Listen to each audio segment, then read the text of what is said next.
What is the real difference between the brand new Sony A7V and the pocket rocket Sony A6700? Now I think these are the two current best hybrid options available from Sony, but which one is right for you and why? To find out, we're going to be putting them head to head, and by the end of this video you'll know exactly that and more. We'll be taking a close look at the photo and video capabilities of both, and also take a look at the things I like and don't like about each of these cameras. Before we get started though, let me know if you could tell which is which in the comments.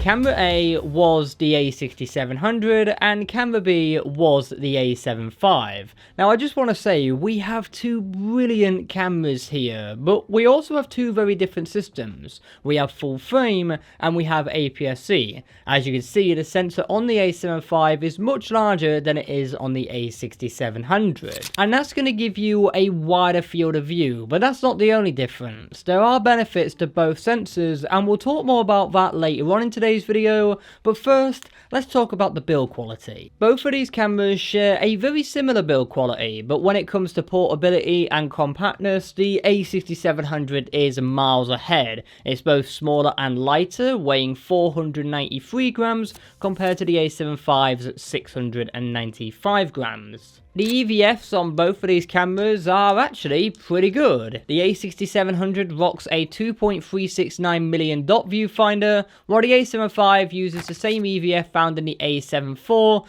a 3.69 million dot display. The one on the A6700 is solid quality for what's available on APS-C cameras, though the one on the A7V is definitely better. It's sharper and better for monitoring. When it comes to LCD screens, both of these cameras offer fully articulating touchscreens, but they're not quite the same. The A6700 features a 3-axis articulating touchscreen, while the A7V steps things up a notch with a 4-axis articulating touchscreen. The A7V screen is also slightly larger, 3.2 inches compared to 3. There is also a difference here with the screen quality. The A7V uses a 2.09 million dot display, while the A6700 uses a 1.03 million dot display. Both are perfectly usable, but the A7V's is definitely sharper and more detailed, and combined with that 4-axis design, it's definitely the one I prefer out of the two. One of the most important differences between these two cameras is the SD card slots. The A6700 uses a single one, whilst the A7V uses a dual one, with one of those being able to support a Type A card. For hobbyists or semi-professionals, the A6700 should be grand, but more often than not, working professionals do prefer having a dual one, so that could be a deal breaker for some people. And that could also be said about the HDMI ports. The A7V has a full-size one, whilst the A6700 uses a micro tiny HDMI port. The grips on both of these cameras are really nice. The A7V's is slightly deeper, but the difference isn't as big as you might expect. Both cameras are comfortable in the hand, feel secure when shooting, and honestly, I've got zero complaints with either of them. That can also be said about the weather sealing. Both of these cameras are fully weather sealed against the elements, and if you need any reassurance that the A6700 can handle it, I've used this camera in a torrential rain multiple times without a single issue. Beyond ergonomics, the A7V does pull ahead slightly when it comes to customizability. You get 3 dedicated custom buttons on this camera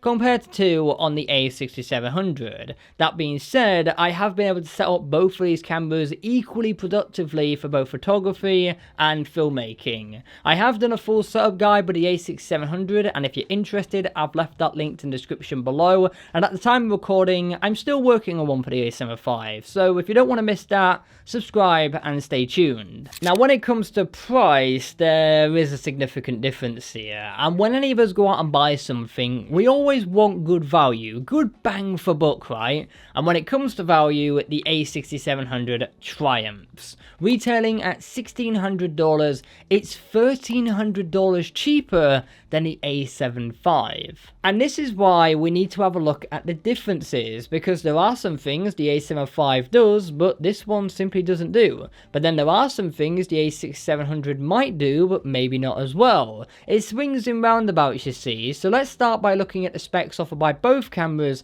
to get a better understanding. The A6700 is equipped with a 26 megapixel APS-C back illuminated CMOS sensor, whilst the A7V has a 33 megapixel full frame partially stacked RS CMOS sensor. I've used both of these sensors to capture some incredible photos. The A6700 has gone as far as traveling the world with me, and I've taken some of my all-time favorite images with it. So while the A7V does have a few more megapixels, slightly better dynamic range, and a larger ISO range, I don't think those differences are going to be that significant for most people, including myself. We'll delve deeper into ISO a little bit later on, but before that, we should talk about the major differences between these two cameras, and that's performance, and more specifically, how they deliver it. The A7V is designed with speed and power in mind. And this is where the A7V starts to demonstrate it is the newer, more advanced camera with features like pre-capture, something the A6700 doesn't offer. Now for those unfamiliar, pre-capture works by essentially constantly buffering images in the background. So when you half press the shutter, it will be activated, and it's only fully activated when you fully press the shutter. From there, it will capture the images from up to a second before and the ones from afterwards. And another area where the A7V really starts to pull ahead is with 30 frames per second blackout free shooting. That makes tracking subjects way easier, and when you combine that with the pre-capture, it becomes almost impossible to miss a shot. Again, the A6700 doesn't offer this, but it is worth noting that both of the features I just mentioned in the A7V are only available in electronic shutter mode. When you go down to the mechanical shutter, this camera can shoot 10 frames per second, and the A6700 can shoot 11.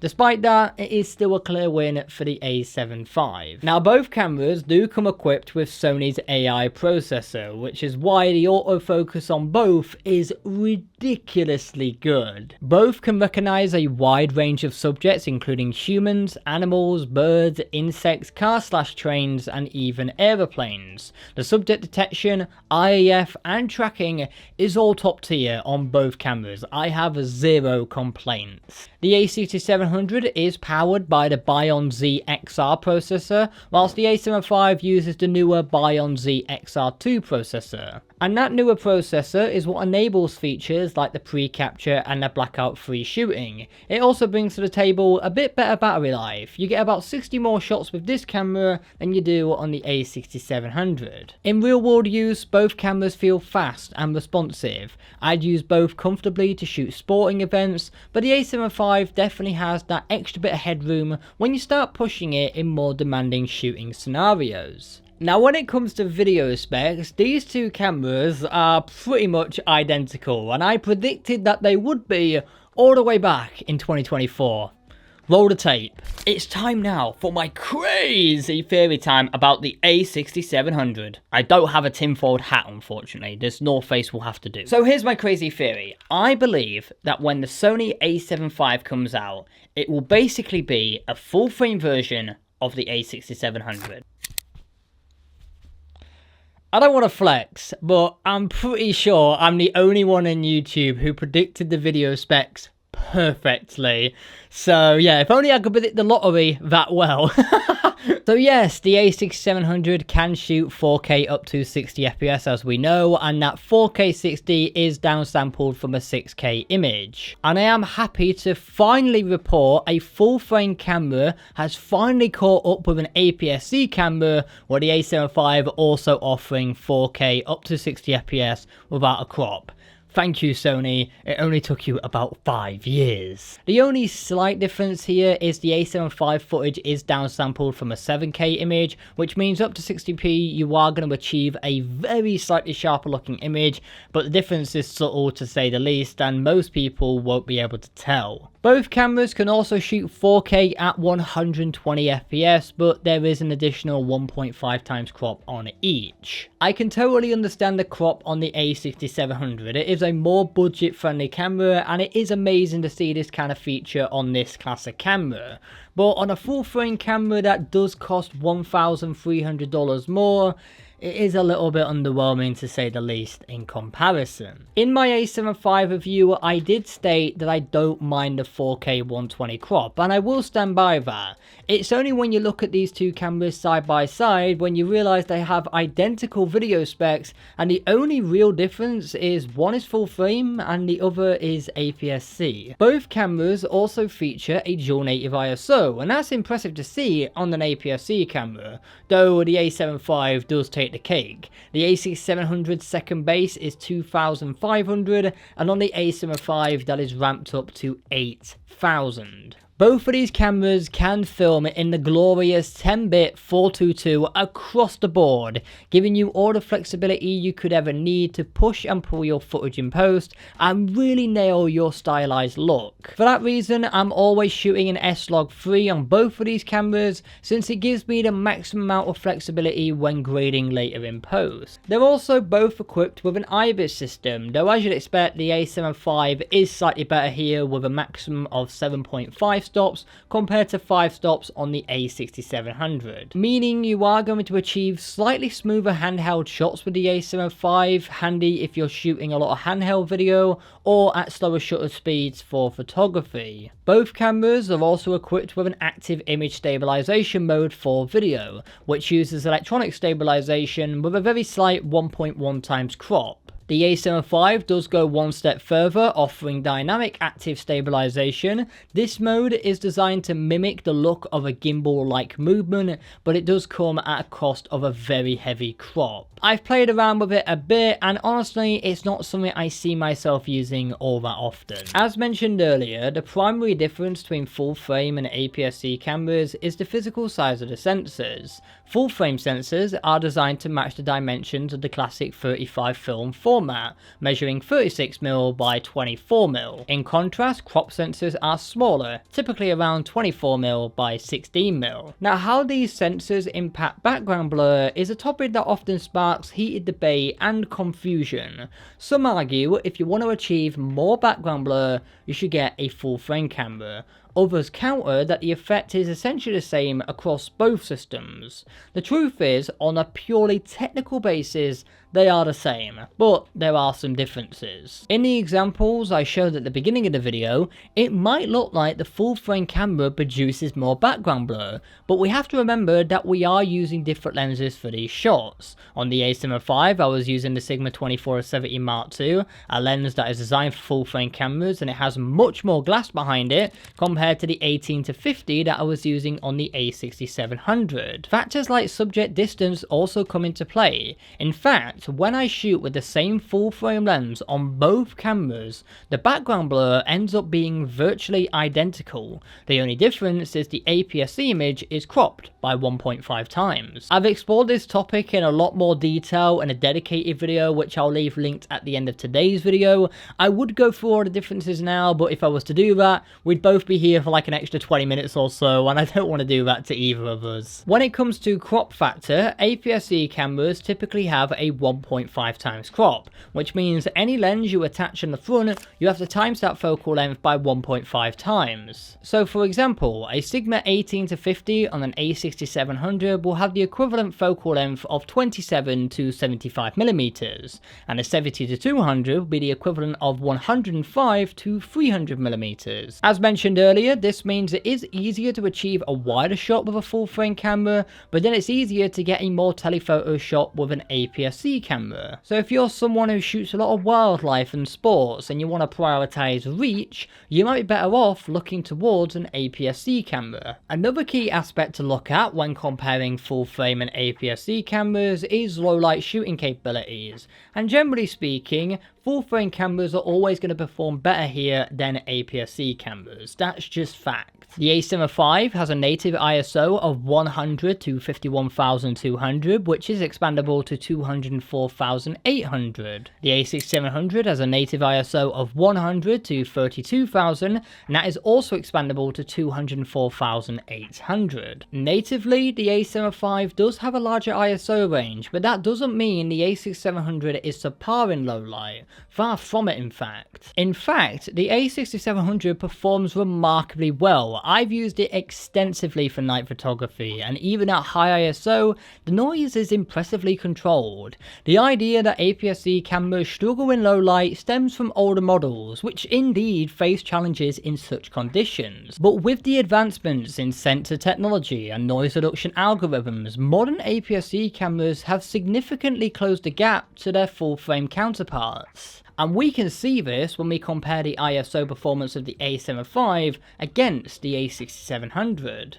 At ISO 3200, at first glance, both cameras look virtually identical. Even when zoomed to 100%, there's very little to separate them. Moving up to ISO 6400, the story is much the same. On the surface, they're nearly identical, and even zoomed in, the A7V has a slight edge, but both remain very usable. At ISO 12,800, the difference starts to become more noticeable.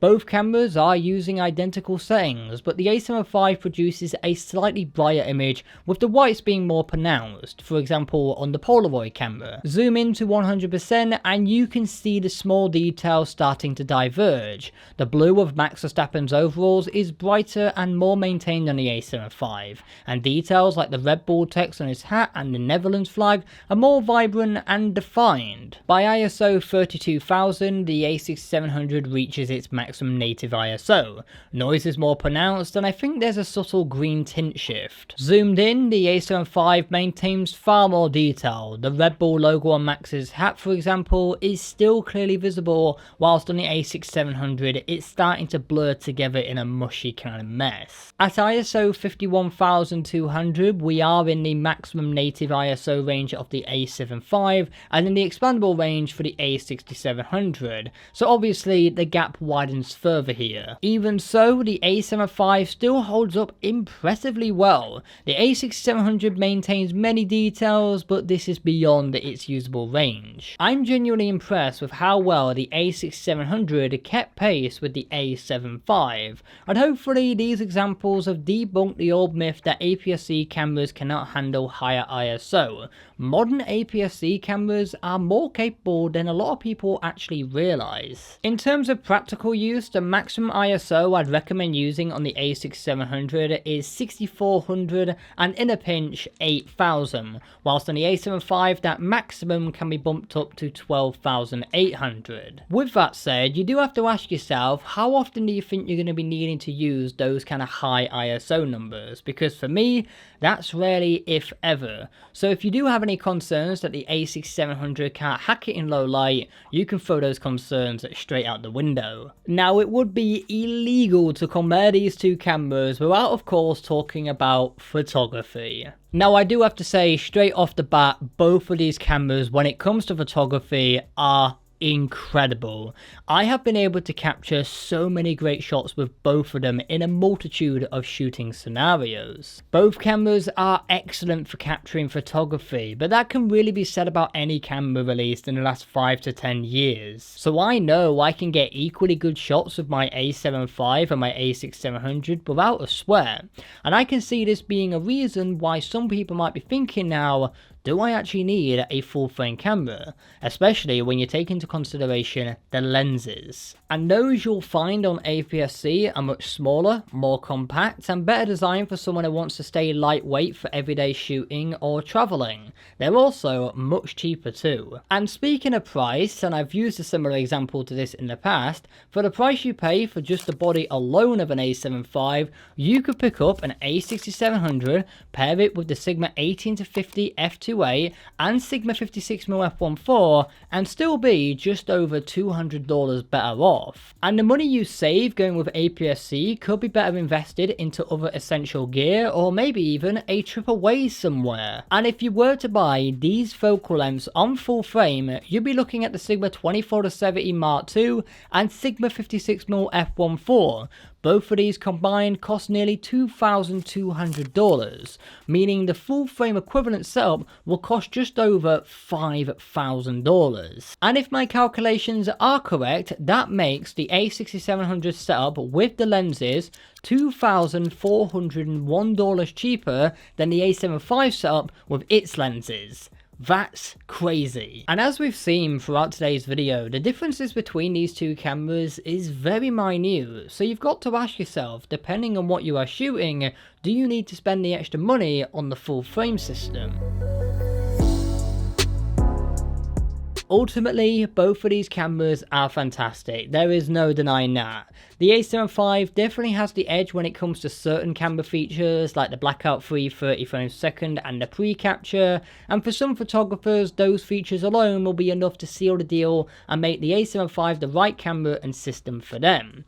But for people who don't need those very specific features, the A6700 is a very tantalizing option and the one I would honestly recommend to most people. When you look at real-world image quality, camera and video specs, autofocus performance, and real-world usability, the margin between these two cameras is far smaller than the price difference suggests. So the final and big question you need to ask yourself today is, do you actually need those extra full-frame features found on the A7V? If yes, then this is the right camera for you and it is an outstanding choice. This, in all honesty, is the best hybrid camera, in my opinion, Sony has ever done.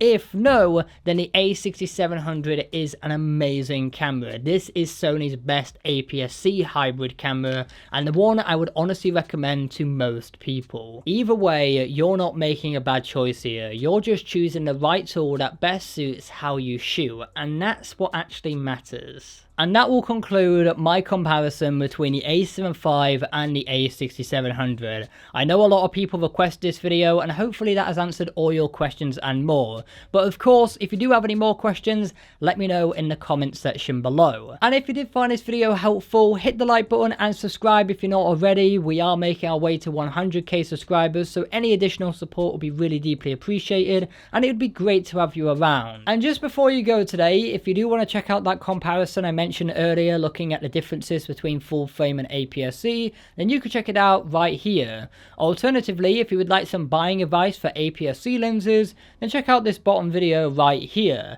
And with all that said and done, my friends, until next time, create, explore, and inspire.